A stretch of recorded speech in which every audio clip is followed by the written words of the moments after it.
اعلان بکنه و قسم تبلیغ بکنه که گویا شورای نظام ضدیت داره با پاکستان، در حالی که شورای نظام چی دلیل داره که ضدیت داشته با پاکستان؟ در طول 10-11 سال ملت پاکستان ما را کمک کرده، حکومت پاکستان ما را کمک کرده و این دلیل نداره که ما از او ضدیت داشته باشیم.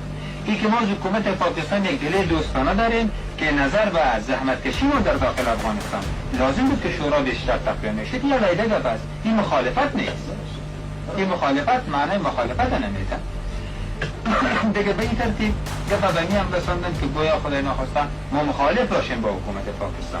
یک تبلیغات پوچ و عبثی که قطعا واقعیت نداره. 52 وقتی که داوود بسا به قدرت رسید ما خطر احساس کردیم. بازم بدبختانه در سال 53 دوباره کودتا افشا شد و من مجبور شدم که افغانستان را ترک کرده و به پاکستان مهاجر شدم. بدبختانه در زمان امین وقتی که فاجعه صورت گرفت دیگه همون وقت بود که ما تصمیم بازم گرفتیم که مبارزه خود شدیدتر